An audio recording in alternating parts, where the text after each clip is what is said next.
content creator that, you know what I'm saying, been supporting my content for a long time. So subscribe to his page, subscribe to Ice page.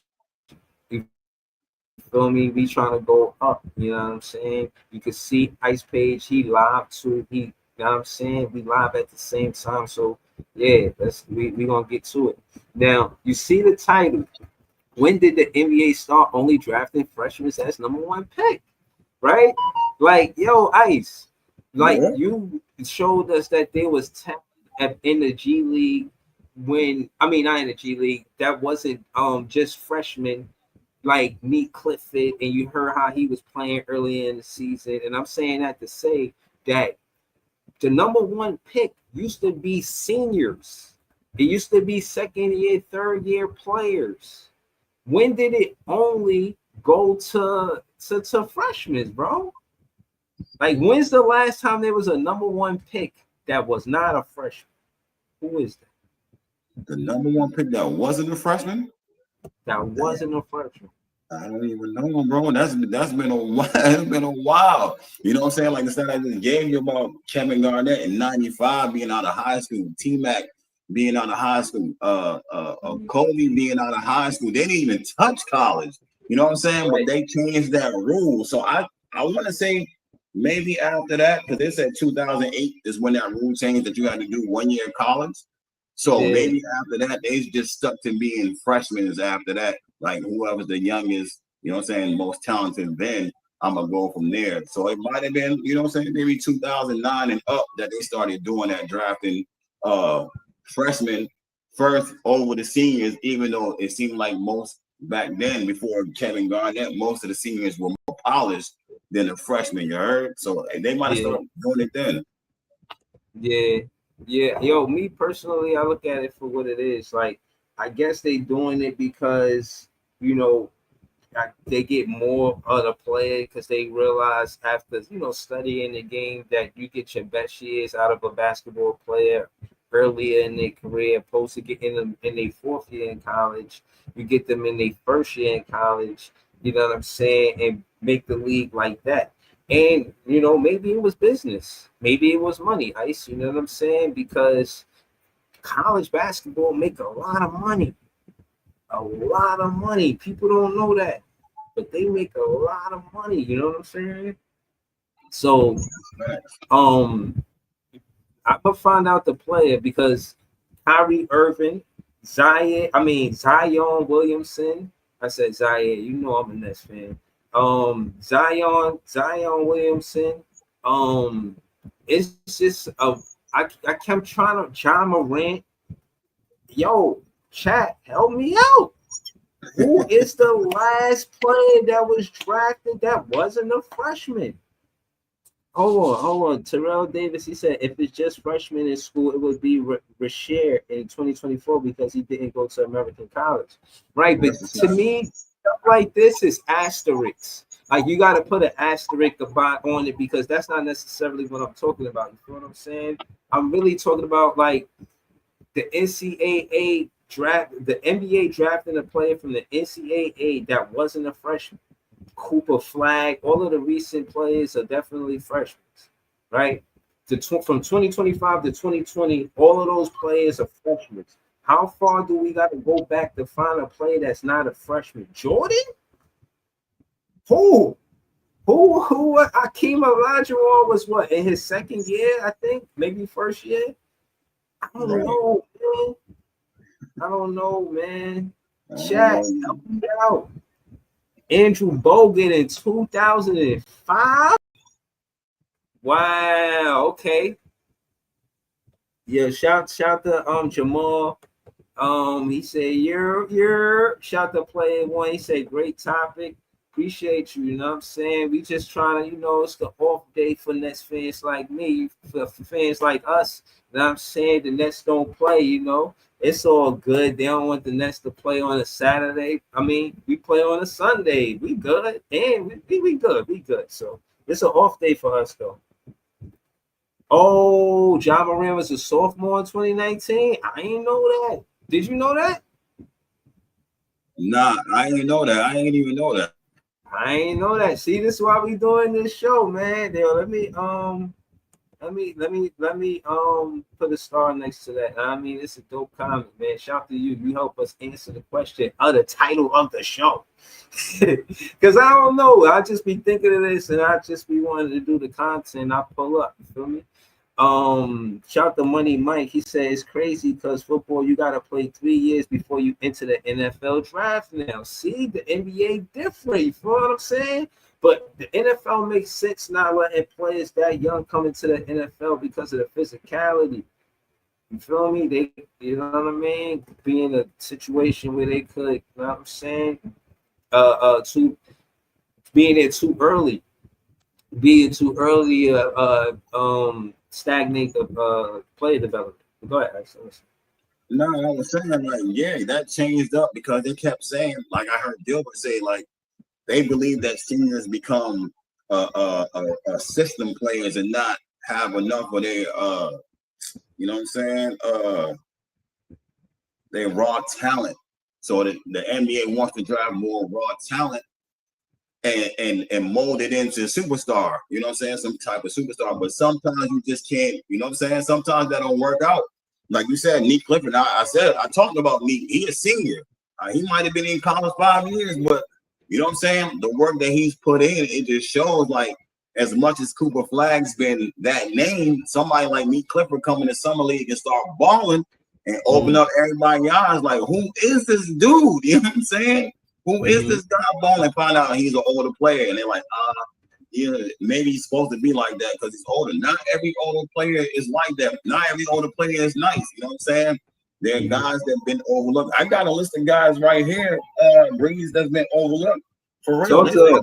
Listen, Dennis Rodman in 96, 27 pick, overlooked. You know what I'm saying? Nikola Jokic, 2014, overlooked. Manu Ginobili in 99 was overlooked. Say he was the 57th overall pick, bro. The Manu Ginobili, 6-man that was over there doing damage for the Spurs. You know what I'm saying? Yo, Steve Nash. They say Steve Nash in 96 was overlooked. They don't got when he was picked, but you know what I'm saying? Yeah. They say he was 2 spots behind Kobe. For I guess that was in the draft. Yo, yeah, he was drafted 15. He was drafted 15. So he was outside of the lottery. Yeah, I just bro. Yo. Yeah. Yo, but so hold on. So again, that's what I'm saying. Back then, I feel like early in the 2000s, there was more of that. But more of it now is them going towards the freshmen. You know what I mean? Shout out to the chat, the Ruler FN. Back in the comments, he said Blake Griffin was a sophomore. You feel what I'm saying? 2009. You feel what I mean? So, again, the question has been answered. And for the most part, it's far in between. It's more the freshman player than it is the second, third, or fourth year player. We figured it out. We 10 minutes in the show. W chat. Shout to Ice. You hear him out here cooking. We out here, man. Like I said, Nets fans is the best fans. I probably can go to any other fan. They probably wouldn't know what the fuck I'm talking about. But Nets fans is the best fans. We know what it is. We rocking. You feel what I'm saying? Shout to Terrell Davis. Shout to Leaf. Subscribe to Leaf. Yeah, like I said, I kicked up dust. He was acting like he wasn't going to do no games. He know versus the Spurs. His Net fan, as a Net fan, he should be out there doing the play-by-play. He doing the play-by-play. I seen him posted on YouTube. Yeah, like I said, Nets fans, the best fans, even up what it takes for them to do the play-by-play. You see me in here, Ice out here. You see me out here. Y'all see the Net fan content creators out here. Don't pretend like, you know what I'm saying, we ain't making elbow room. You know what I'm saying? You go to the lunch table, time for Nets fans to eat. You got to make elbow room around the other fans. You know what I'm saying? The fan base is only getting bigger. We only growing. You know what I'm saying? Yeah, it is what it is, man. Shout to Player One. Shout to Money Mike. Shout to Jamal. Jamal with a comment for Ice. He says, Ice, that's why people say the lottery don't matter all the time. Talk to him, Ice. Yeah, that's facts because you gotta do your homework, and it's difficult to do homework when you're scouting, right? Because certain players, especially like us being Nets, knowing you're looking for younger players, you're looking for young talent, but even though you're looking for young talent, don't let your eyes fool you and tell you this older player is not good. He's not good enough. We just want all young talent. That's not necessarily what you want in the draft. You want the best talent. Whatever your eyes tell you is the best talent, that's what you go with. Don't look for the number, look for the talent. You heard? I'm saying? Yeah, no, bro, that's easy to say depending on the franchise. And again, that's why I call you at scout mode. Now, let's just get into this. And again, let me just slow it down and explain to the chat why I call Ice at scout mode. Now, we all knew going through last season it was going to be tough and rough and everything that a Nets fan had to go through, the storm, the hell, all of the different stuff that we had to go through, knowing we was going to lose, going into the game, trying to be hopeful as possible, but knowing that the whole, you know what I'm saying, situation is for us to be focused on the lottery pick. At Scout Mode was there to bring that fans hope, breaking down what it is to look at players and see the talent regardless of the pick. Ice, talk to me in your opinion what it is that do you agree with me, rather, do you agree with me that that's what separates franchises, how they scout talent in college, knowing how to find talent without it being a lottery pick? Yes, yeah, that definitely separates organizations, because certain organizations have certain guys with certain eyes. You know what I'm saying? Like certain eyes, man, they be telling you like, yo, you know what I'm saying? They ain't looking for numbers. They might want to go in a lottery for a certain number, but after that, you know what I'm saying? They looking for talent in certain organizations. I don't want to say OKC, but they one of them. OKC scouts great talent. You know what I'm saying? Like they players is on.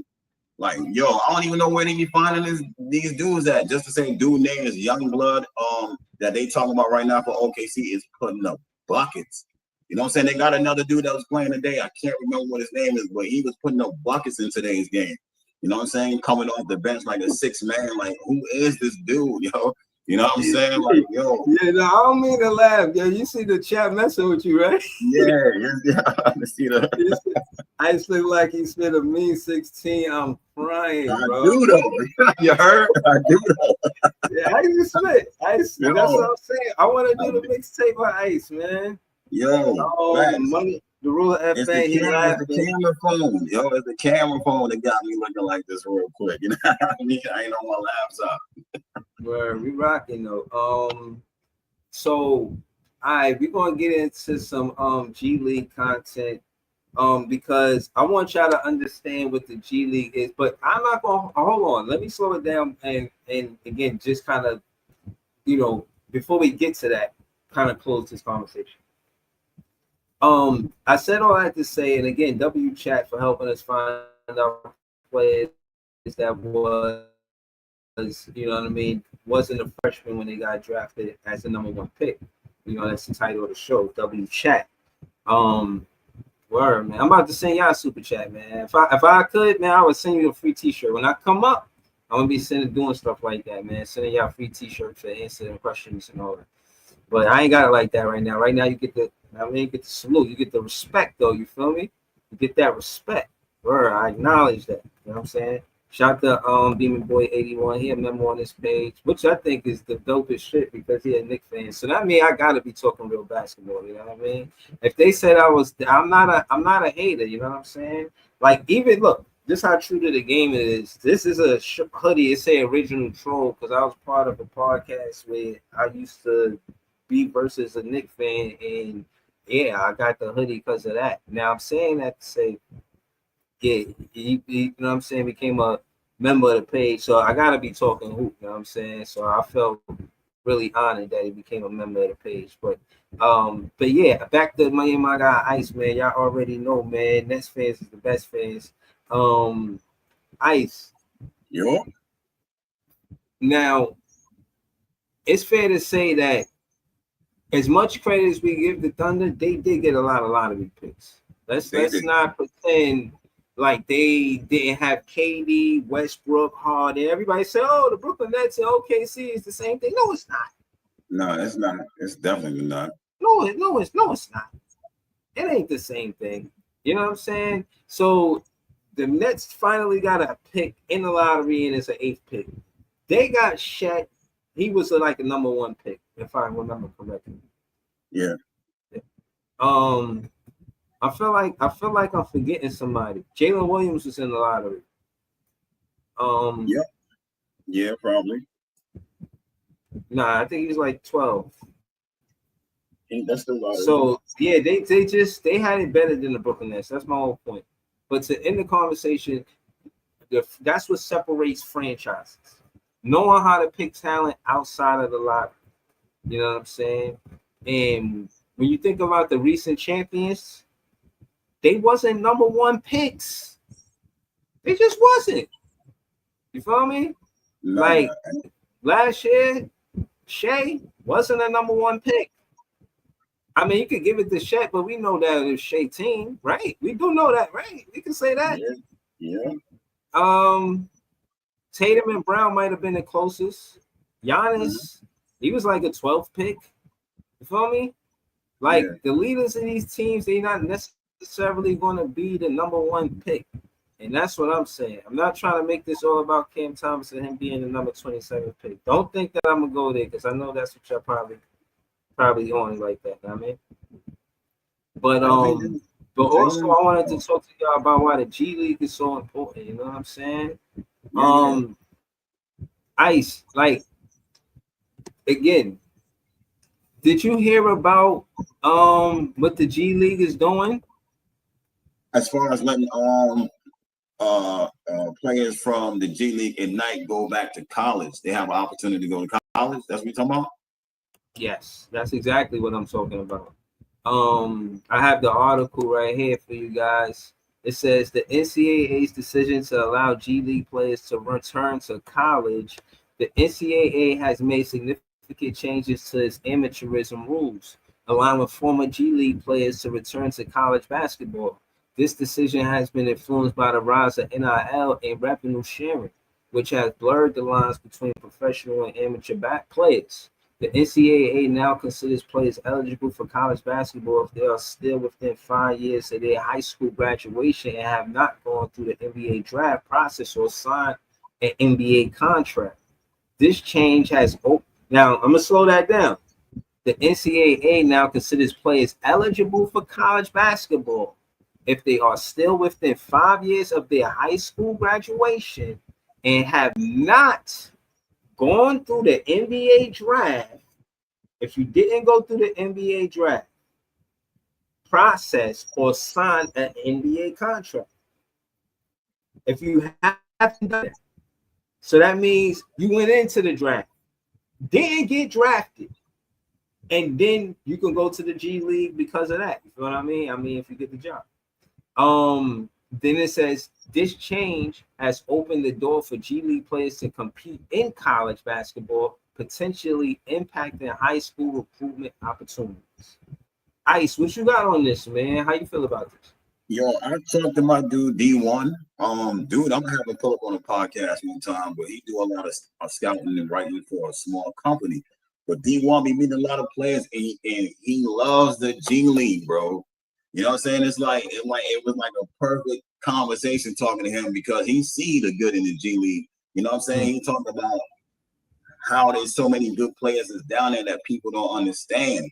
And from this makes it even better because if you're a young player, say you didn't want to go to college and you just chose to go to the G, you know what I'm saying, being 19, then you and if G don't work out, that you end up on an NBA level, you can go to college. You know what I mean? And get on a maybe a D1 level school and work your way from there, you know what I mean? And come back to the NBA and hopefully you get drafted. So it's a good thing. You know what I'm saying? The G League is opening multiple opportunities for players that fans just don't understand about the G. The G is like legit. You know what I'm saying? It's legit for players. Just imagine yourself not making it to the league and you can go to the G. or not being able to go to college, you go to G, and the G helps you get back into college. Yo, that's like a blessing right there. You know what I mean? And you be doing some things, yo. Yeah. And the content that I'm about to show y'all, Shabdul, let me make sure I say his name the right way. Sharif Abdul Rahim, right? He's the president of the G League. We're going to get into some content with Earn Your Leisure. We're going to listen to the content and hopefully not get flagged. But that being said, he explains, kind of reiterates what Ice is saying. And my take on this is dope. You know, I really do think that them allowing the professionalism of the business side of it be beneficial to not only the franchise but the players. Not only the franchise but the players. You want the players to be invested. You know what I'm saying? You don't want them coming to work and they hate their job. You know what I mean? Mad they ain't got no contract. And to the point, players they gotta go through injury sometime, right? And if they do, they might decide that I don't want to be a basketball player. They could go back to school because they got a situation with basketball, like a scholarship, right? But they go there and they take their major. And maybe they pass their major and then they have a professional career doing whatever it is they major in outside of playing basketball. I'm sure there's some realities where they decide that they don't want to play basketball and they get an opportunity to go back to school. You know, imagine you're in a situation where it don't work out at the G League and you can't get to the NBA. Now you're stuck. You're like, fuck. But my name is Chuck. You know what I'm saying? Yeah, but they in the situation basically saying like, no, you can go back to college and get your career. You know what I mean? Yeah, facts. That's what I'm saying. Like, it's almost like you missed the opportunity and you got another one. You know what I'm saying? Your chances, you got a better chance of doing that. And that's what I'm saying. It's better. Like the G League be doing a lot of things. If you look into the G League, like me and Breeze did, you will find out that the G League has plenty of opportunities. You can make, even though they say what you make 45,000, you can make up to 110. Then you can get sponsors outside of the G League. You know what I'm saying, for being in the G League. And now you can go back to college and possibly get an NIL deal from the G League. I mean, from college, from the G League. Bro, they got opportunities, man. G League is not to be slept on. It's not the graveyard that people think it is. You don't just go down and your career is over. You know what I'm saying? It's time to put in work when you go to the G. You know what I mean? And I'm gonna shout out my guy, Tyrese Martin was in the G. You heard? Tyrese. Yeah. Yo, IP. Y'all see the content. We finna get to it. Shout to Earn Your Leisure. Go subscribe to Earn Your Leisure. These guys, they talk business, dope podcasts. You know what I mean? Shout to them. You know what I'm saying? So yeah, you're from Atlanta. Yep. McDonald's All-American, one of the best players. And then you went to Georgia Tech. I went to Cal Berkeley. Cal, and then Pac-10 freshman of the year. Yep. And then you have an illustrious career in the NBA. But a lot of people struggle after their post-playing career, right? Now it's like the lottery to try to become a broadcaster, but only few people can actually really be successful as a broadcaster. And a lot of guys, you know, they're just trying to figure it out. They make money. Some people have not made great decisions with their money and they fall on financial hardships. But you're somebody who obviously has figured it out after his career, and now you're an executive, you know, in the NBA. You know, running the G League. So now, right there, that to me, just me watching this over and over. I watched this interview. It's not the first time I watched this. I watched this. Sorry, leave nothing personal. You know what I'm saying, me and Ice, we was going to do a video and then surprise y'all, but you know, I didn't really think I could link with Ice for both of us to go live at the same time, so I ain't do it. But it could be like that for us or you and, you know what I mean? Just the same way you and I wanted us to both of our pages to have it. You know what I'm saying? This is just a me and Ice live. Apologies though to everybody that be joining the panel. Y'all, you know what I mean? But we want to do more content. But this is G League content. You know, y'all be having jokes about the G League. I'm not here for your wisecracks. I want to talk basketball. You know what I mean? It's all fun and all of that. We could get to all that in the next live, but I wanted to get straight to the content. But again, he gets to the financial side. He speaks on. You can hear the underlying tone of how players don't always make it out well without that NBA money. And it's a lot of that in this interview. I implore you to go watch this interview. We're gonna keep going though. We're gonna keep it going.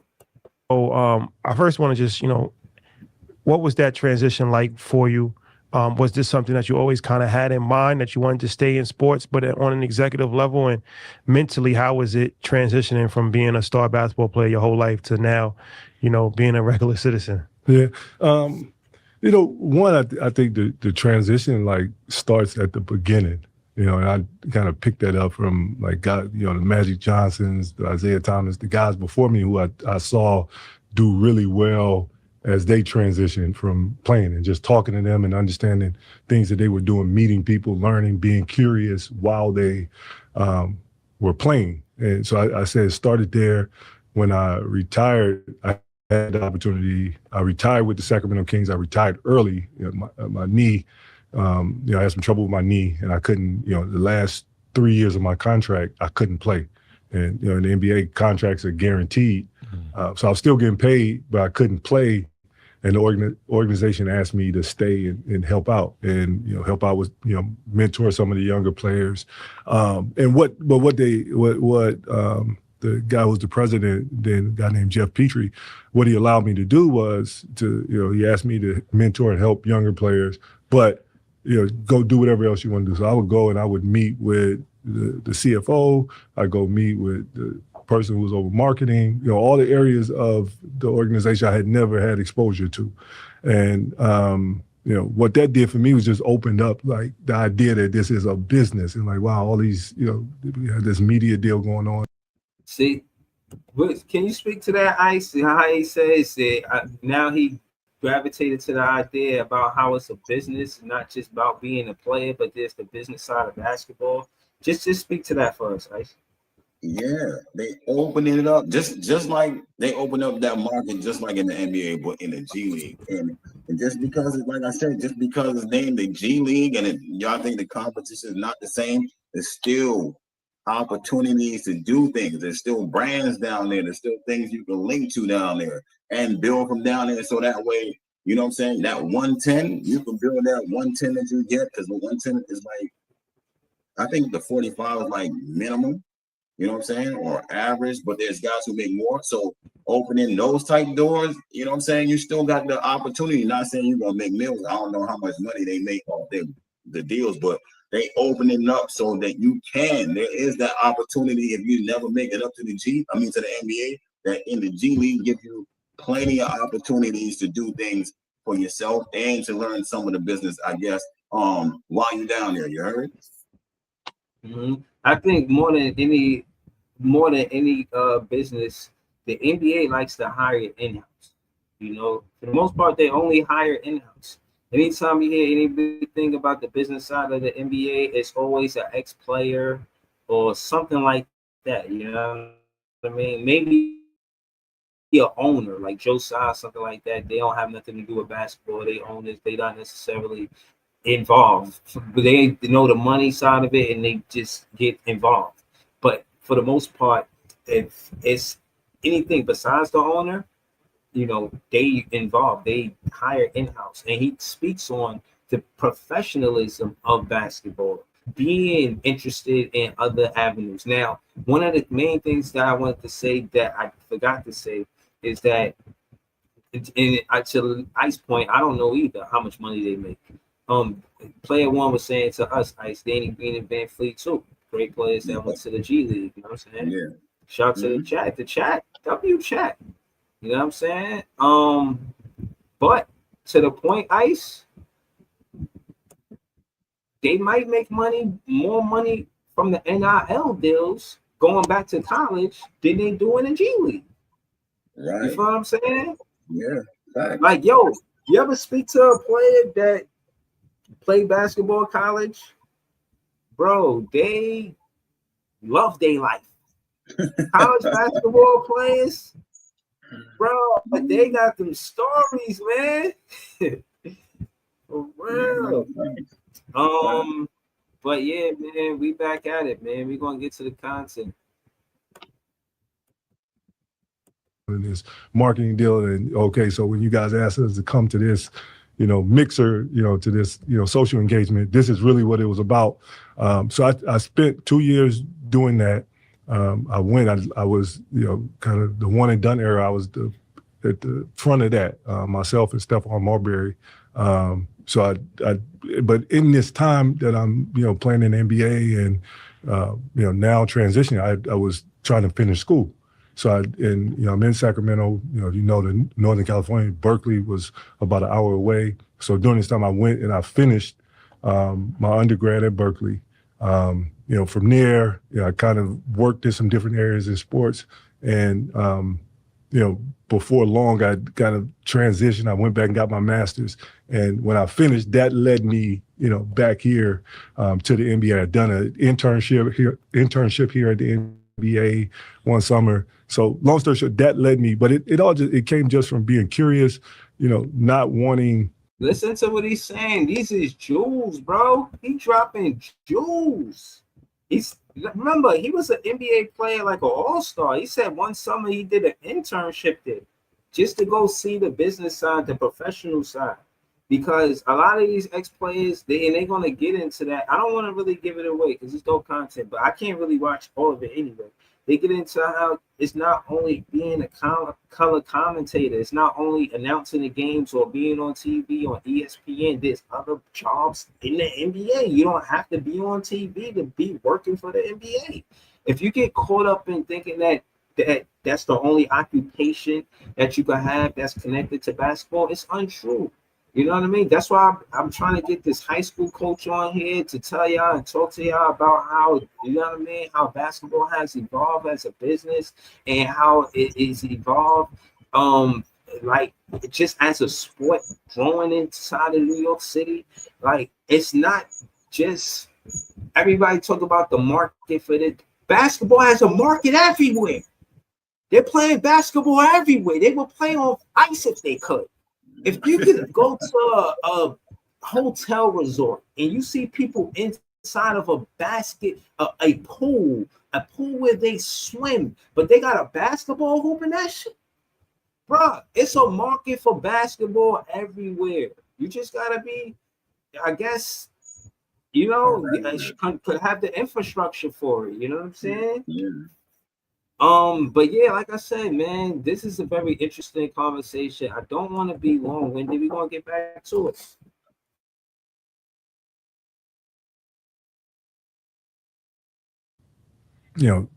Just my playing career to be the end of, what I could contribute and what I could do. I wasn't sure exactly, where it would lead me and what I would do. But it's been, again, I think I've been able to take my experience playing, my experience around the business and, now, cultivate that into, leading the G League. So, I mean, that's interesting, right? Because most people, when they think intern, they think, all right, that's the person that's going to do the job for free, that's going to learn on the fly. Being a star, being an all-star, right? Going from that part of life to now being an intern and having to start over again in a different realm. Was there any anxiety, any angst, or did you have that year of that you were going around meeting CFOs? It really prompted you to say, all right, I'm comfortable in these settings. I'm going to attack this thing head on. I'm going to start from the beginning. I'm going to work my way up. Well, I was like, I did it. I was in, after a number of years with the Kings organization, I left and, I went and went to grad school, went to business school. And in between my first year and my second year, I was like, I want to experience. I want to, go learn, be in a regular setting. It's hard to do that. So I made some calls and emailed some people, and Mark Tatum, who's the deputy commissioner, I got in touch with him and I was telling him what I was doing. The story I tell is like, I was like all over the place. And he was like, look, okay, we'll figure it out. But I ended up,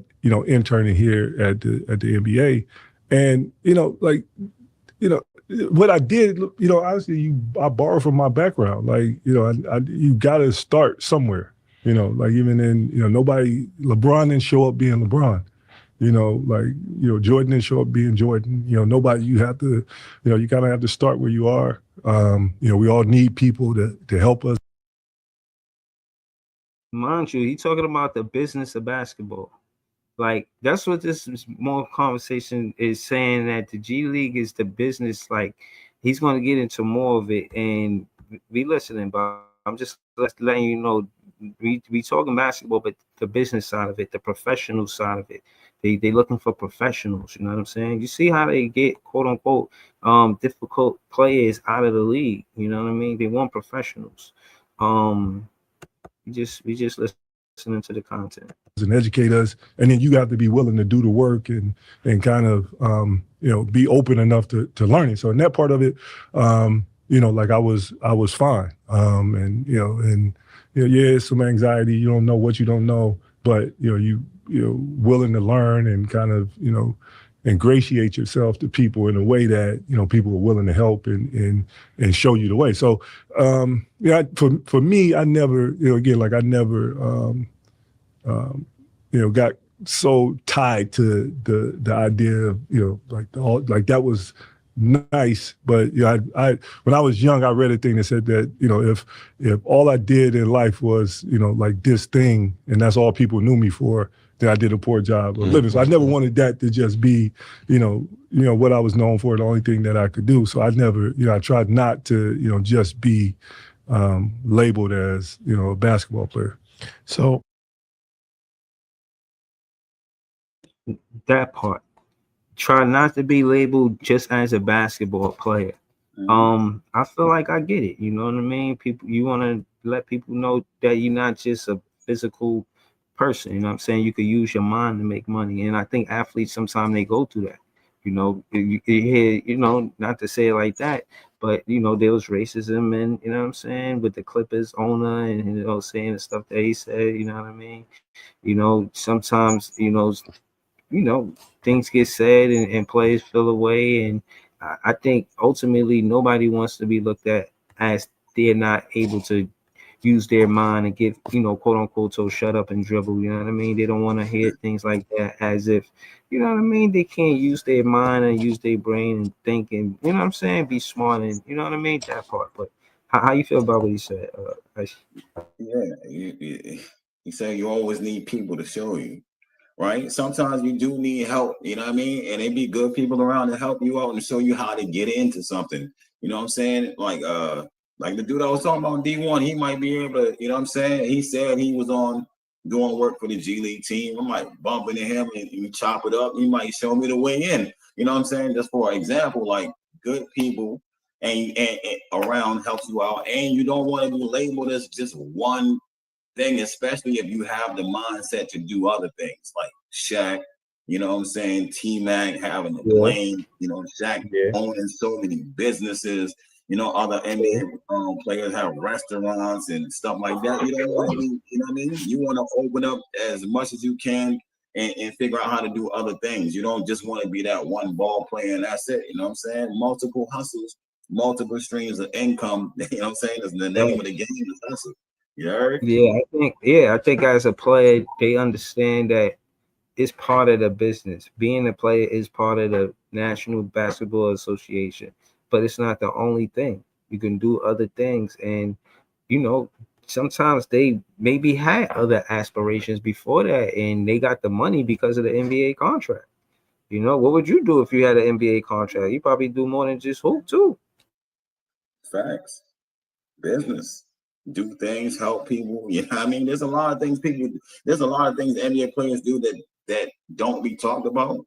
They might help other people that they don't know. I know, like again, Shaq is one of the guys that you can hear him go out, and if he out, you out there trying to buy your fiance a ring, you know what I mean? He might buy the ring for you. You know what I mean? You know what I'm saying? There's other people that do good things. You see MPJ out there trying to hand out a homeless guy some money. There's multiple things you can do. You know what I'm saying? Give back to your community. How I seen them help build houses in certain areas. You know what I mean? There's a number of things, and not only open a business for themselves and stuff like that, but they be helping, you know what I'm saying, multiple people with things, you know what I'm saying, and not be selfish in the way with their blessings that they got. You heard?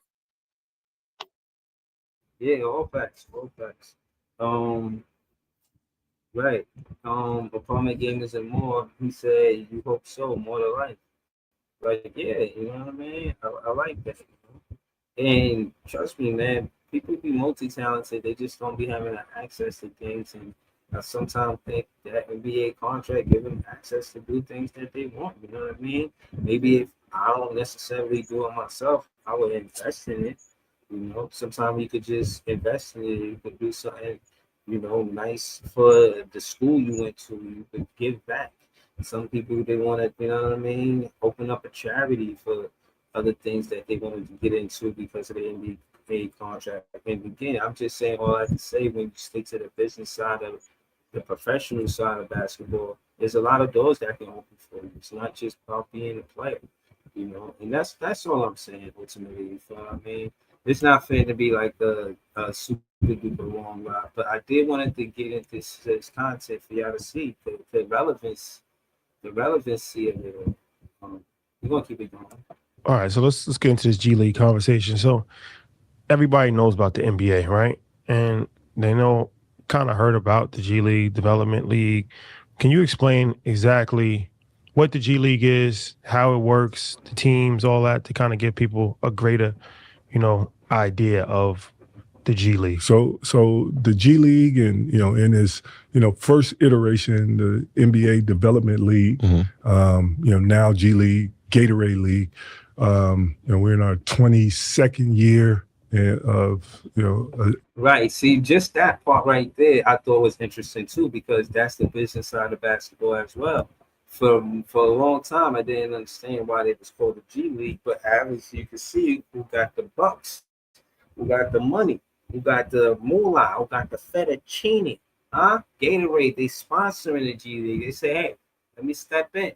You guys not making the money, we could step in, we could be partners. Step in, they come in, they be partners. I bet you if you go to the situation with the, you know, to the G League game, they got a vending machine, they got nothing but Gatorade inside of that vending machine, or something connected as an affiliate of Gatorade, because it's business. They come in and they put themselves in a situation where they spending that money. You know what I'm saying?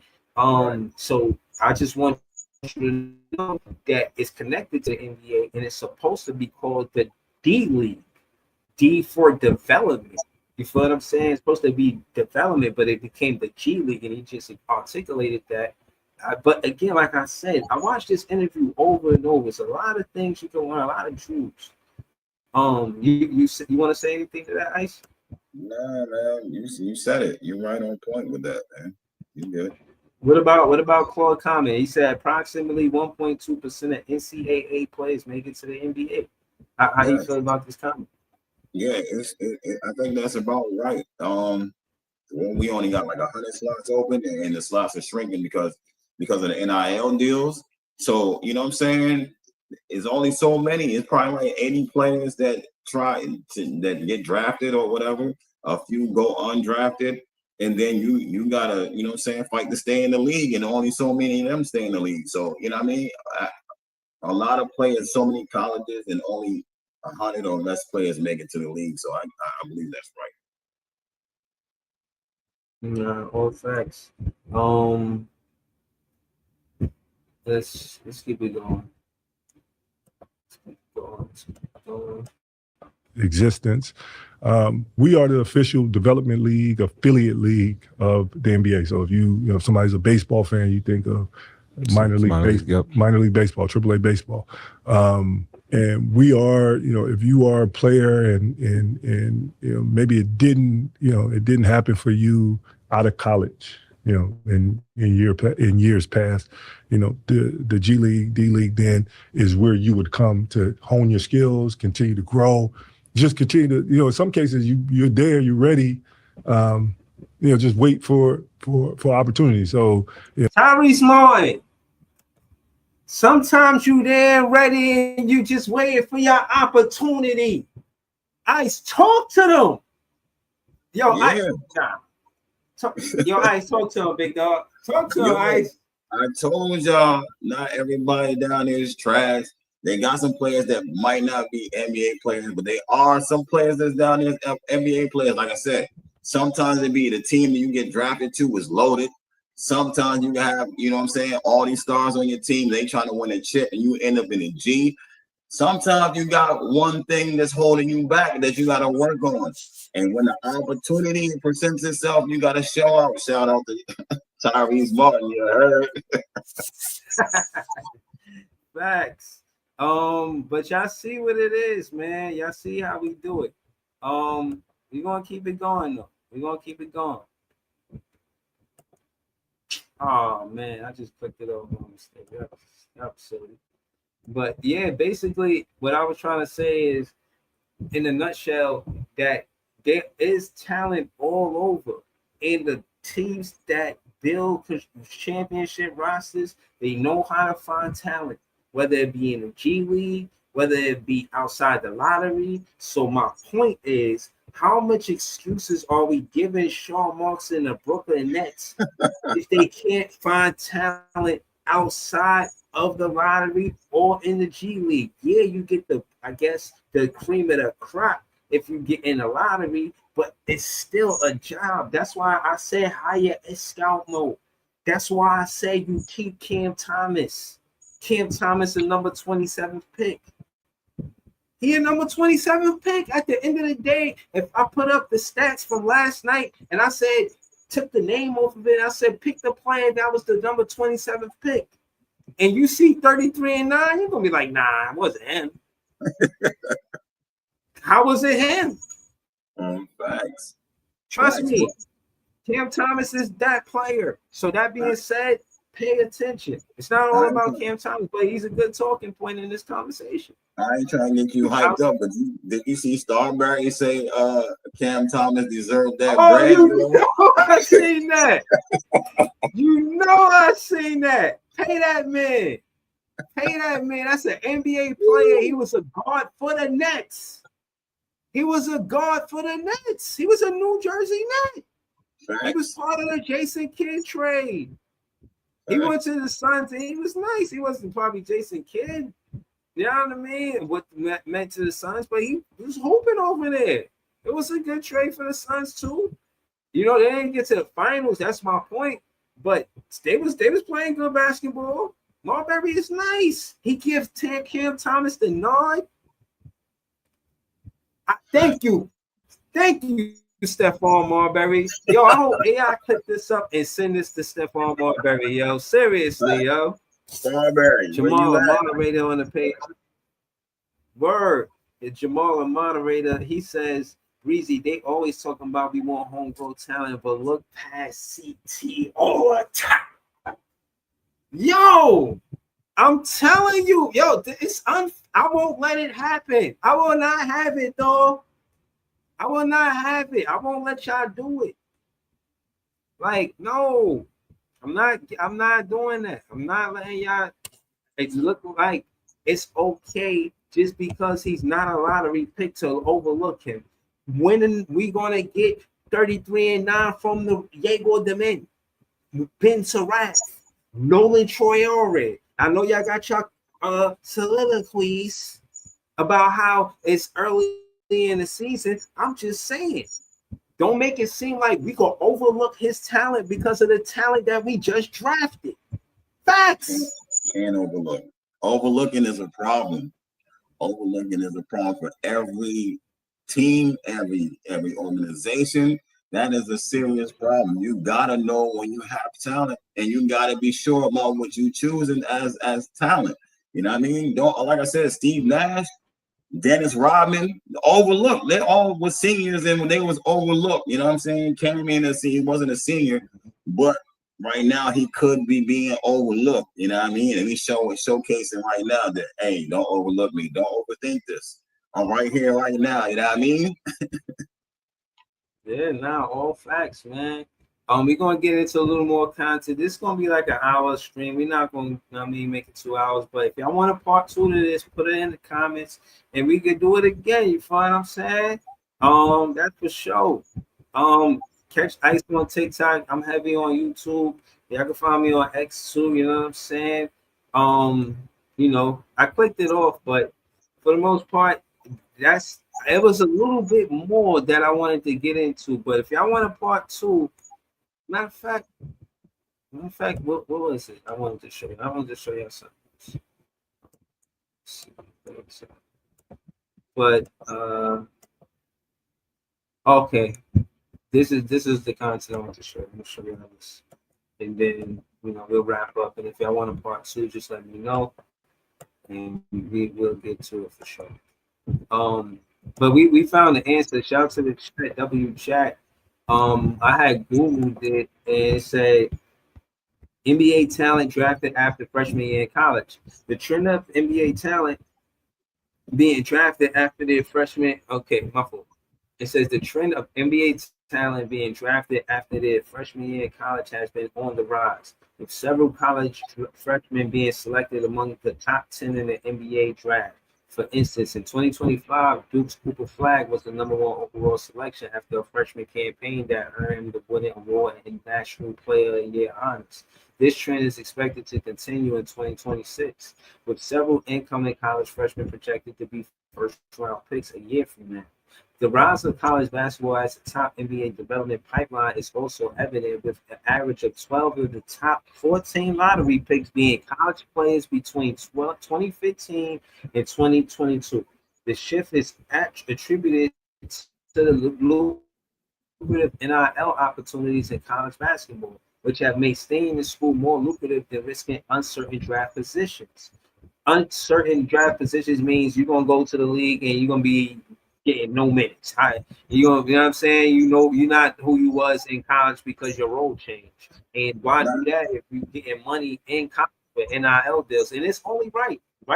Because they making money before the NIL deals. You know how much money them colleges was making without them players? Yeah, so the uncertainty is right. They had a couple players this year in this draft. Yaxel Lindenberg, who was possibly could be at the end of the first round, around where Danny was at when we drafted Danny, but they said that he didn't hear what he liked, so they offered him like 3-4 mil to come back to college, be like a 5th-year senior instead of being drafted late in the first, maybe in the second. He went back to college because he didn't like what he heard. He could have been drafted due to the baller.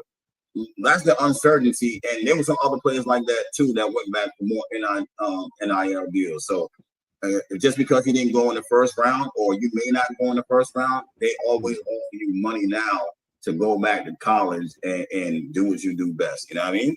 So uncertainty is like not being a first round pick or something. Yeah, all facts. Subscribe to Ice, man. Subscribe to me too, man. The 2025 NBA draft has also seen a historic low number of early entrants, with only 106 players declaring, marking the lowest total in a decade. This shift is a result of the financial landscape created by NIL deals, which have transformed the economic reality of college basketball.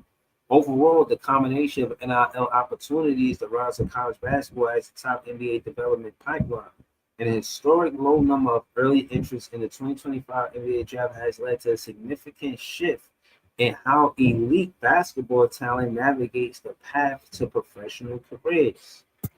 Now, this is interesting because now you can't say that because they was a freshman and didn't get drafted in the first round that or didn't enter the draft in the first place to get drafted is because they wasn't interested. Maybe a lot of times it was just to get out of financial hardship. Yeah. To get that money. Well, you're not turning down that money. You're not making no money in college, and you know how much the colleges is making on you as a player. Before this NIL deal, players was raising hell.